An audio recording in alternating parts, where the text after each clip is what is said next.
Hello दोस्तों, आप सभी का स्वागत है आपका परिवार हिमांशु पाठशाला में। आज हम बात करने वाले हैं प्रैक्टिस सेट 15। इससे पहले हमने 14 प्रैक्टिस सेट करा दिया है। अगर आप अभी तक नहीं देखें तो जाकर ज़रूर देखें। प्लेलिस्ट हमने बना दिया है railway group D practice set के नाम से। अगर आप अभी तक नहीं देखें तो जाकर ज़रूर देखें। तो आज हम बात करने वाले हैं प्रैक्टिस सेट 15 के बारे में। अगर आप अभी तक चैनल को सब्सक्राइब नहीं किए हैं तो चैनल को सब्सक्राइब ज़रूर कर ले और बेल वीडियो को लाइक ज़रूर करें। चलिए आज का क्लास स्टार्ट करते हैं। आज का पहला क्वेश्चन है, विंध्या शक्ति वंश के संस्थापक थे। विंध्या शक्ति देश वंश के संस्थापक थे। क्या हो जाएगा इसका आंसर? इसका आंसर हो जाएगा आपका वाकाटक। क्या हो जाएगा? Vakataka, option A. क्या हो जाएगा? Vakataka, option A.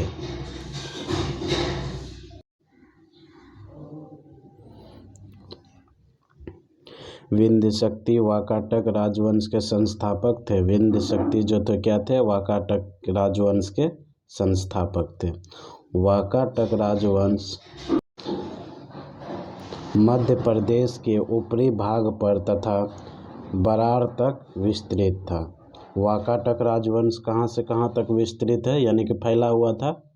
मध्य प्रदेश के ऊपरी भाग पर तथा बरार तक फैला हुआ था। ठीक। विंध्य शक्ति का उल्लेख वायु पुराण तथा अजंता लेख में मिलता है। विंध्य शक्ति का उल्लेख किस में मिलता है? वायु पुराण तथा अजंता लेख में मिलता है। इस वंश का सबसे शक्तिशाली राजा प्रवरसेन प्रथम था। प्रवरसेन इस वंश का इकलौता शासक था जिसे सम्राट की उपाधि धारण थी। प्रवरसेन इस वंश का इकलौता ऐसा शासक था जिसने सम्राट की उपाधि धारण की। ठीक। अगला क्वेश्चन देखते हैं। अगला क्वेश्चन है, निम्नलिखित में से कौन चंद्रगुप्त द्वितीय के 9 रत्नों में से एक है? निम्नलिखित में से कौन चंद्रगुप्त द्वितीय के 9 रत्नों में से एक है? क्या हो जाएगा? वराहमिहिर। क्या हो जाएगा? Varahamihira, option A. चंद्रगुप्त द्वितीय को विक्रमादित्य के नाम से भी जाना जाता है। चंद्रगुप्त द्वितीय को जो है विक्रमादित्य के नाम से भी जाना जाता है। उन्होंने 375 से 415 ईस्वी तक शासन किया।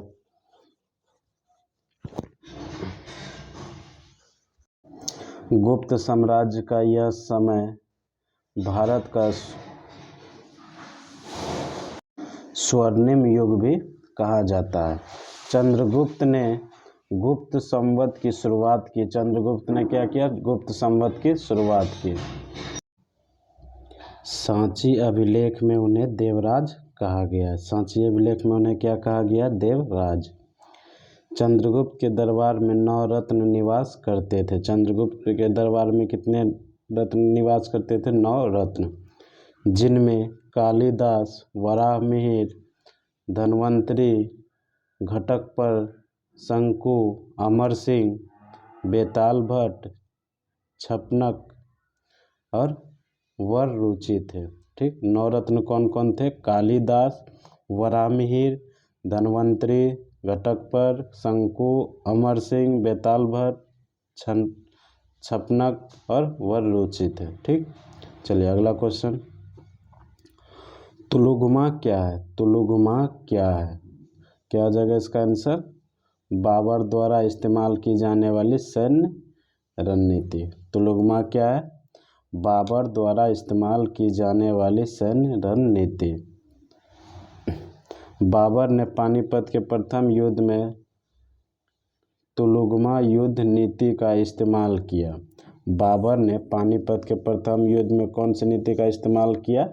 तुलुगमा युद्ध नीति का इस्तेमाल किया, जिसमें पूरी सेना को विभिन्न इकाइयों बाएं, दाएं और मध्य में विभाजित किया जाता है। ठीक। अगला क्वेश्चन, 1947 में भारत के स्वतंत्र होने के समय ब्रिटिश भारत का वायसराय कौन था? 1947 में भारत के स्वतंत्र होने के समय ब्रिटिश भारत का वायसराय कौन था? क्या हो जाएगा आंसर? Lord Mountbatten. क्या हो जाएगा? Lord Mountbatten, option B. Lord Mountbatten Bharat के अंतिम वायसराय और स्वतंत्रता के बाद देश के पहले गवर्नर जनरल थे। लॉर्ड माउंटबेटन भारत के अंतिम वायसराय और स्वतंत्रता के बाद देश के पहले गवर्नर जनरल थे। मार्च 1947 ईस्वी में लॉर्ड माउंटबेटन को भारत का वायसराय नियुक्त किया गया था और उन्होंने भारत और पाकिस्तान में ब्रिटिश भारत के विभाजन की अध्यक्षता की। जून 1948 ईस्वी तक वह इस पद पर रहे। इनके पश्चात चक्रवर्ती राजगोपालाचारी को नियुक्त किया गया, जो स्वतंत्र भारत के प्रथम और अंतिम भारतीय गवर्नर जनरल है। स्वतंत्र भारत के प्रथम और अंतिम भारतीय गवर्नर जनरल कौन है? राजगोपालाचारी। ठीक, अगला क्वेश्चन। निम्नलिखित राष्ट्रवादी नेताओं में से कौन मराठी समाचार पत्र केसरी के संस्थापक और संपादक थे? निम्नलिखित राष्ट्रवादी नेताओं में से कौन मराठी समाचार पत्र केसरी के संस्थापक और संपादक थे? क्या हो जाएगा? बाल गंगाधर तिलक, ऑप्शन ए। क्या हो जाएगा? बाल गंगाधर तिलक, ऑप्शन ए। बाल गंगाधर तिलक प्रमुख राष्ट्रवादी एवं गर्मपंथी आंदोलनकारी के रूप में प्रसिद्ध थे।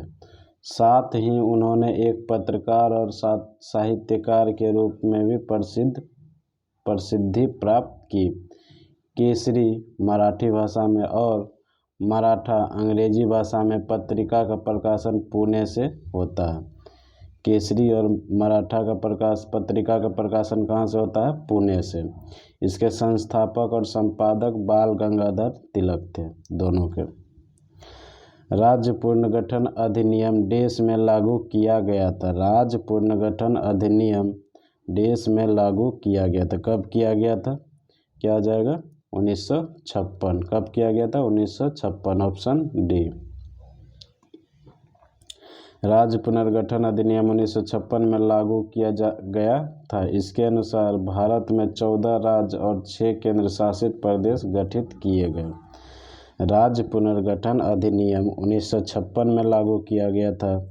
इसके अनुसार भारत में 14 राज्य एवं 6 केंद्र शासित प्रदेश गठित किए गए।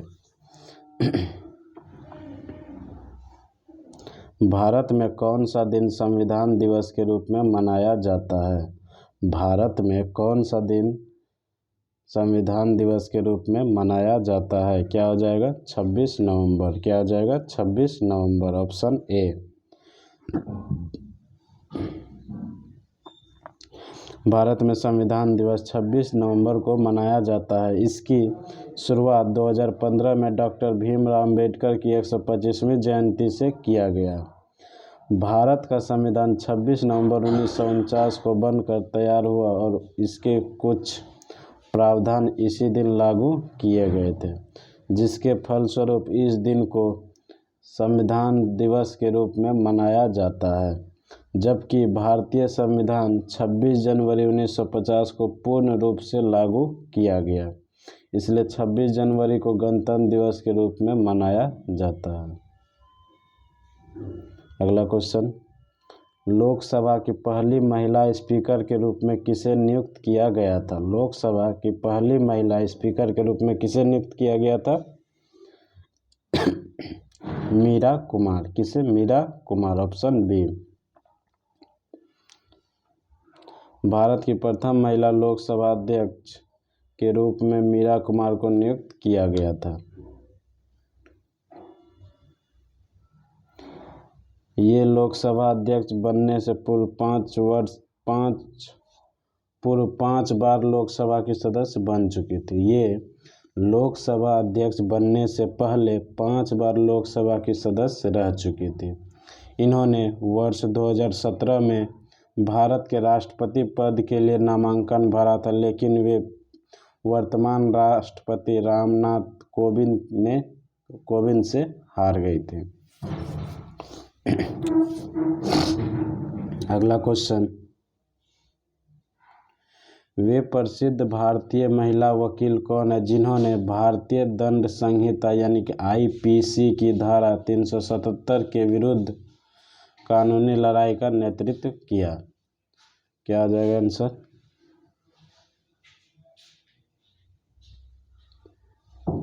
मेनका गुरुस्वामी और अरुंधति काटजू। क्या आ जाएगा? मेनका गुरुस्वामी और अरुंधति काटजू, ऑप्शन सी। मेनका गुरुस्वामी और अरुंधति काटजू भारत की दो प्रसिद्ध महिला वकील हैं जिन्होंने भारतीय दंड संहिता आईपीसी की धारा 377 के विरुद्ध कानूनी लड़ाई का नेतृत्व किया। ध्यातव्य है कि सुप्रीम कोर्ट ने अपने ऐतिहासिक फैसले में कहा कि देश में दो बालिग लोगों के बीच समलैंगिक संबंध अपराध नहीं है। चीफ जस्टिस ऑफ इंडिया की अध्यक्षता वाली 5 जजों की संवैधानिक पीठ ने आईपीसी की धारा 377 के उस हिस्से को अपराध की श्रेणी से बाहर कर दिया है जिसमें कहा गया था कि समलैंगिकता अपराध है। ठीक।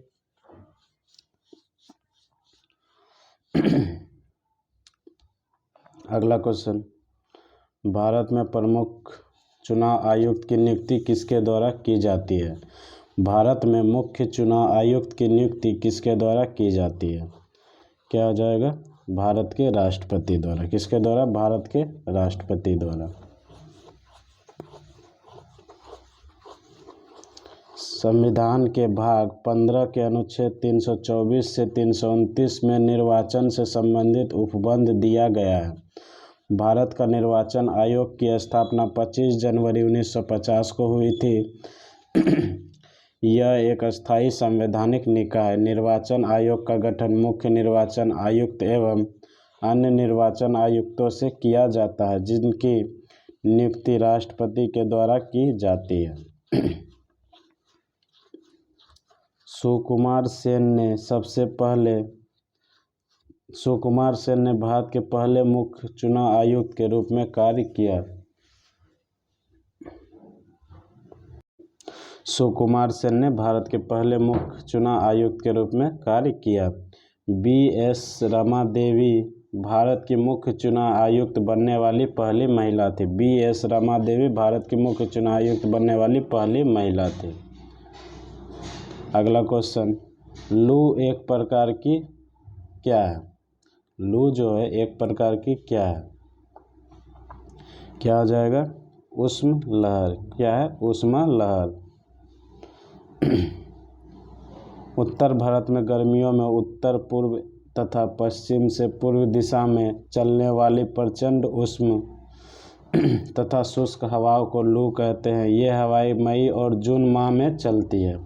लू के समय तापमान 45 डिग्री सेल्सियस तक चला जाता है। अगला क्वेश्चन, पश्चिमी घाट और पूर्वी घाट देश की पहाड़ियों में मिलते हैं। पश्चिमी घाट और पूर्वी घाट कौन से पहाड़ियों में मिलते हैं? क्या आ जाएगा आंसर? नीलगिरी पहाड़ियों में। कौन से पहाड़ियों में मिलते हैं? नीलगिरी पहाड़ियों में। पश्चिमी घाट और पूर्वी घाट नीलगिरी पहाड़ियों में मिलते हैं। नीलगिरी की पहाड़ी तमिलनाडु में है। नीलगिरी की पहाड़ी किस राज्य में है? तमिलनाडु में। यह एक ब्लॉक पर्वत है। यह एक क्या है? ब्लॉक पर्वत है। निम्नलिखित की पहाड़ी नीलगिरी की पहाड़ी का सर्वोच्च बिंदु डोडा बेटा है। नीलगिरी की पहाड़ी का सर्वोच्च बिंदु क्या है? डोडा बेटा, जिसकी ऊंचाई 2637 मीटर है। इसकी ऊंचाई कितनी है? 2637 मीटर। यह दक्षिण भारत की दूसरी सबसे ऊंची चोटी है। यह क्या है? दक्षिण भारत की दूसरी सबसे ऊंची चोटी है। पहला अन्नाईमुड़ी। पहला कौन है? अन्नाईमुड़ी। और दूसरी कौन है? नीलगिरी। ठीक, नहीं, दूसरा कौन है? डोडा बेटा। और पहला अनाईमुरी, जिसका ऊंचाई कितना है 2696 मीटर। यह पहाड़ी तमिलनाडु, केरल एवं कर्नाटक में स्थित है। अगला क्वेश्चन, भारत में ब्रॉड गेज में पटरियों के मध्य की दूरी होती है। भारत में ब्रॉड गेज में पटरियों के मध्य की दूरी होती है। क्या हो जाएगा इसका आंसर? 1676 मिलीमीटर। क्या हो जाएगा? 1676 मिलीमीटर। क्या हो जाएगा? 1676 मिलीमीटर का यूनिट भी ध्यान रखना है। जैसे देखिए यहाँ मिलीमीटर है, यहाँ सेंटीमीटर है। ठीक, क्या हो जाएगा? 1676 मिलीमीटर। रेल गेज किसी रेलवे लाइन की दो समांतर भार वाहन पटरियों के शीर्षों के भीतरी पक्षों के बीच की दूरी को परिभाषित करती है। भारत, पाकिस्तान, बांग्लादेश, श्रीलंका आदि देशों में सामान्यतः 5 फीट 6 इंच या 1676 मिलीमीटर ब्रॉड गेज पटरियों का प्रयोग किया जाता है। अगला क्वेश्चन, पेम्बा द्वीप निम्नलिखित में से किसकी खेती के लिए प्रसिद्ध है? पेम्बा द्वीप निम्नलिखित में से किसकी खेती के लिए प्रसिद्ध है? क्या आ जाएगा? लौंग। क्या आ जाएगा? लौंग, ऑप्शन सी। पेम्बा द्वीप हिंद महासागर में स्वाहिली तटीय क्षेत्र में स्थित है। यह तंजानिया जंजीबार का अर्ध स्वायत्त क्षेत्र है जो लौंग की खेती, उत्पादन व निर्यात के लिए प्रसिद्ध है। अगला क्वेश्चन, निम्नलिखित में से किस देश में सिंहली एक प्रमुख भाषा है? निम्नलिखित में से किस देश में सिंहली एक प्रमुख भाषा है? क्या आ जाएगा? श्रीलंका। क्या है? श्रीलंका।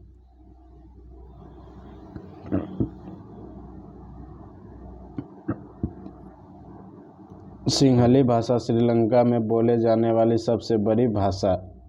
सिंहली के बाद श्रीलंका में सबसे ज़्यादा बोले जाने वाली भाषा तमिल है। श्रीलंका हिंद महासागर में स्थित भारत का एक पड़ोसी द्वीपीय देश है जो भारत से पाक जलमग्न के द्वारा अलग होता है। ठीक, अगला क्वेश्चन, भारतीय अर्थव्यवस्था के संदर्भ में निम्नलिखित में से कौन सा तृतीयक क्षेत्र के अधीन है? भारतीय अर्थव्यवस्था के संदर्भ में निम्नलिखित में से कौन सा तृतीयक क्षेत्र के अधीन है? क्या आ जाएगा? स्वास्थ्य। क्या आ जाएगा? स्वास्थ्य, ऑप्शन ए।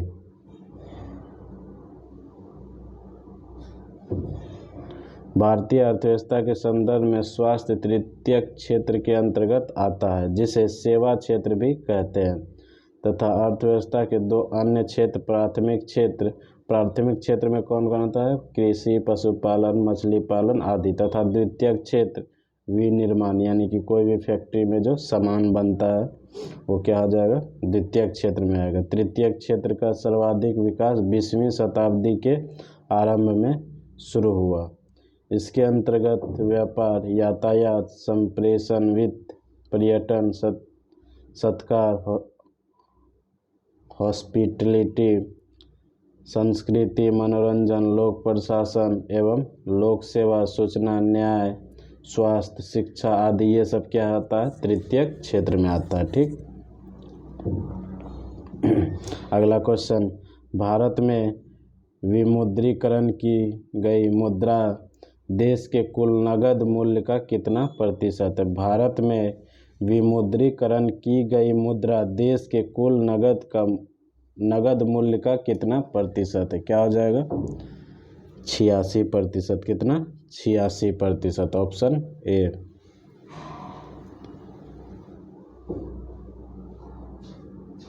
प्रति इकाई कर क्या है? प्रति इकाई कर क्या है?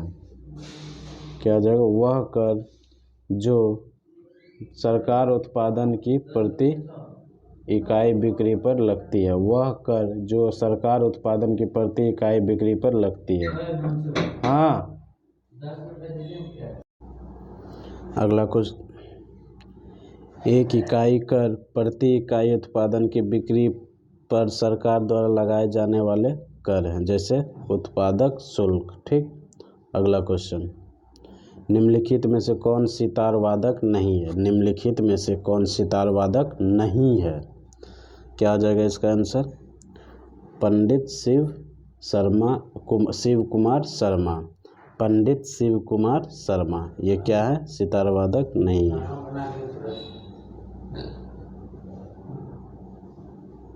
संगीत के प्रमुख वाद्य एवं उनके वादक। सितार के वादक कौन कौन है? पंडित रविशंकर, उस्ताद बिस्मिल्लाह खान, अनुष्का शंकर, निखिल बनर्जी, बंदे हसन आदि। संतूर के पंडित शिव कुमार शर्मा, भजन सोपोरी, तरुण भट्टाचार्य आदि। तबला का अल्लाह रखा खान, लतीफ़ खां, गुदई महाराज, जाकिर हुसैन आदि। बांसुरी का हरिप्रसाद चौरसिया, पन्नालाल घोष, राजेंद्र कुलकर्णी, राजेंद्र प्रसन्ना। ठीक। अगला क्वेश्चन, विश्व कैंसर दिवस कब मनाया जाता है? विश्व कैंसर दिवस कब मनाया जाता है? क्या हो जाएगा? 4 फरवरी। क्या हो जाएगा? 4 फरवरी। Option A. विश्व कैंसर दिवस 4 फरवरी को मनाया जाता है। प्रवासी भारतीय दिवस 9 जनवरी को, राष्ट्रीय मतदाता दिवस 25 जनवरी को और विश्व आर्द्रभूमि दिवस 2 फरवरी को, राष्ट्रीय विज्ञान दिवस 28 फरवरी को और अंतर्राष्ट्रीय महिला दिवस 8 मार्च को मनाया जाता है। फिर से सुन लीजिएगा, विश्व कैंसर दिवस कब मनाया जाता है? 4 फरवरी को मनाया जाता है। प्रवासी भारतीय दिवस कब मनाया जाता है? 9 जनवरी को मनाया जाता है। राष्ट्रीय मतदाता दिवस कब मनाया जाता है? 25 जनवरी को मनाया जाता है। विश्व आर्द्रभूमि दिवस कब मनाया जाता है? 2 फरवरी को मनाया जाता है। राष्ट्रीय विज्ञान दिवस कब मनाया जाता है? 28 फरवरी को मनाया जाता है। और अंतर्राष्ट्रीय महिला दिवस कब मनाया जाता है? 28 मार्च को मनाया जाता है। ठीक। चलिए अगला क्वेश्चन, नोबेल पुरस्कार जीतने वाला एकमात्र भारतीय अर्थशास्त्री कौन थे? नोबेल पुरस्कार जीतने वाले एकमात्र भारतीय अर्थशास्त्री कौन थे? क्या आ जाएगा आंसर? इसका आंसर हो जाएगा आपका अमर्त्य सेन। क्या आ जाएगा? अमर्त्य सेन। Option C. क्या आ जाएगा? अमर्त्य सेन। Option C. अमर्त्य सेन को वर्ष 1998 में कल्याणकारी अर्थशास्त्र के लिए नोबेल पुरस्कार से सम्मानित किया गया था। यह पुरस्कार प्राप्त करने वाले अन्य भारतीय मूल के व्यक्ति हैं। रविंद्रनाथ टैगोर साहित्य के क्षेत्र में सीवी रमन, भौतिक विज्ञान के हरगोविंद खुराना, चिकित्सा विज्ञान मदर टेरेसा, शांति के क्षेत्र में सुब्रमण्यम चंद्रशेखर, भौतिक विज्ञान के क्षेत्र में वेंकटरमन, रसायन विज्ञान के क्षेत्र में कैलाश सत्यार्थी, शांति के क्षेत्र में। ठीक। अगला क्वेश्चन, विश्व बैंक का मुख्यालय किस देश में स्थित है? विश्व बैंक का मुख्यालय किस देश में स्थित है? USA। क्या आ जाएगा? USA। Option B. विश्व बैंक संयुक्त राष्ट्र की ऋण प्रदान करने वाली एक विशिष्ट संस्था है जिसे अंतर्राष्ट्रीय पुनर्निर्माण और विकास बैंक IBRD के नाम से भी जाना जाता है। इसका उद्देश्य सदस्य देशों की अर्थव्यवस्था को एक वृहद वैश्विक अर्थव्यवस्था में शामिल करना, विकासशील देशों में गरीबी उन्मूलन के लिए प्रयास करना तथा इसका मुख्यालय वाशिंगटन DC में अवस्थित है। ठीक। अगला क्वेश्चन,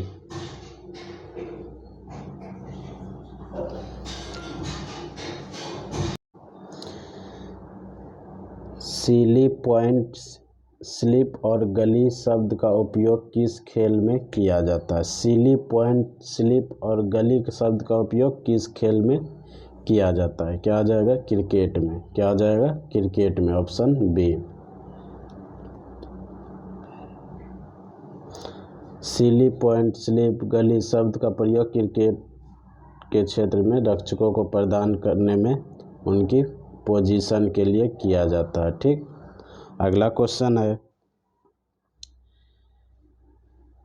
केंद्रीय एगमार्क प्रयोगशाला भारत के किस शहर में स्थित है? केंद्रीय एगमार्क प्रयोगशाला भारत के किस शहर में स्थित है? क्या आ जाएगा इसका आंसर? नागपुर में। कहाँ पर है? नागपुर में। ठीक।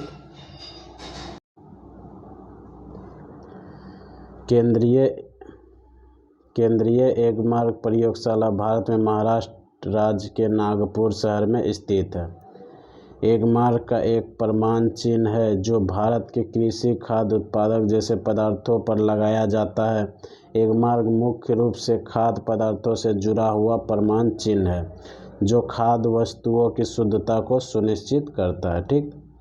अगला क्वेश्चन और आज का लास्ट क्वेश्चन। PNR का फुल फॉर्म क्या है? PNR का फुल फॉर्म क्या है? क्या आ जाएगा इसका आंसर? यात्रियों के नाम का रिकॉर्ड। क्या आ जाएगा? यात्रियों के नाम का रिकॉर्ड। Option B.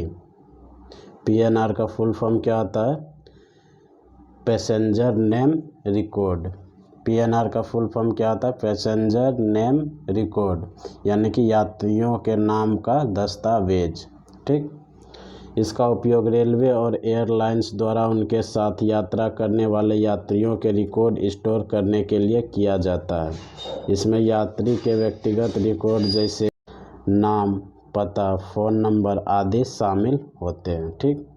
तो आज के लिए इतना ही रहने देते हैं, फिर हम कल मिलेंगे। और अब अगर वीडियो अच्छा लगा हो तो वीडियो को लाइक ज़रूर कीजिएगा और चैनल को सब्सक्राइब ज़रूर कीजिएगा। और आप लोग सपोर्ट कीजिए, इसके आगे और भी हम वीडियो लाएंगे। चलिए आज के लिए इतना ही, मिलते हैं अगले वीडियो में। जय हिंद।